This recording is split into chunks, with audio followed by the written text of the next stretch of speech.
विवाह के 2 वर्ष हुए थे जब सुहानी गर्भवती होने पर अपने घर पंजाब जा रही थी। पति शहर से बाहर थे। जिस रिश्ते के भाई को स्टेशन से ट्रेन में बिठाने को कहा था वो लेट होती ट्रेन की वजह से रुकने के मूड में नहीं था, इसीलिए सामान सहित प्लेटफार्म पर बनी बेंच पर बिठाकर चला गया। गाड़ी को 5वें प्लेटफार्म पर आना था। गर्भवती सुहानी को 7वां माह चल रहा था। सामान अधिक होने से एक कुली से बात कर ली। बेहद दुबला पतला बुजुर्ग, पेट पालने की व्यवस्था उसकी आंखों से थी। एक याचना के साथ सामान उठाने को आतुर। सुहानी ने उसे 15 रुपए में तर्क कर लिया और टेक लगाकर बैठ गई। तकरीबन 1.5 घंटे बाद गाड़ी आने की घोषणा हुई, लेकिन वो बुजुर्ग कुली कहीं नहीं दिखा। कोई दूसरा कुली भी खाली नजर नहीं आ रहा था। ट्रेन छूटने पर वापस घर जाना भी संभव नहीं था।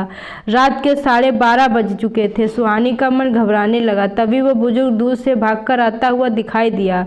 बोला, चिंता ना करो बिटिया, हम चढ़ा देंगे गाड़ी में। भागने से उसकी सांस फूल रही थी। उसने लपट कर एक सामान उठाया और आगे का इशारा किया। सीढ़ी चढ़कर पुल से पार जाना था, क्योंकि अचानक ट्रेन से प्लेटफॉर्म चेंज कर दिया था, जो अब 9 नंबर पर आ रही थी। वो सांस फूलने से धीरे धीरे चल रहा था और सुहानी भी तेज चलने हालत में न थी। गाड़ी ने सीटी दे दी। भागकर अपना स्लीपर कोच का डिब्बा ढूंढा। डिब्बा प्लेटफार्म खत्म होने के बाद इंजन के पास था। वहां प्लेटफार्म की लाइट भी नहीं थी और वहां से चढ़ना भी बहुत मुश्किल था। सुहानी पलटकर उसे आते हुए देखकर ट्रेन में चढ़ गई। तुरंत ट्रेन रेंगने लगी।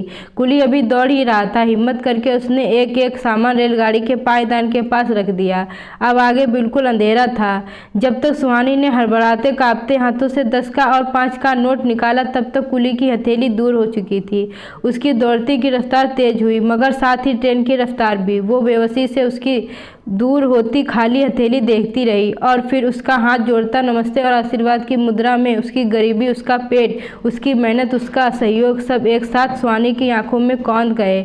उस घटना के बाद सुहानी डिलीवरी के बाद दोबारा स्टेशन पर उस बुजुर्ग कुली को खोजती रही, मगर वो कभी दोबारा नहीं मिला। आज वो जगह जगह दान आदि करती, मगर आज तक कोई भी दान वो कर्जा नहीं उतार पाया उस रात उस बुजुर्ग की कर्मठ हथेली ने किया था। सच है, कुछ कर्ज कभी नहीं उतारे जा सकते। दोस्तों, आप लोगों को यह कहानी अच्छी लगी हो तो वीडियो को लाइक करें, चैनल को सब्सक्राइब करना ना भूलें।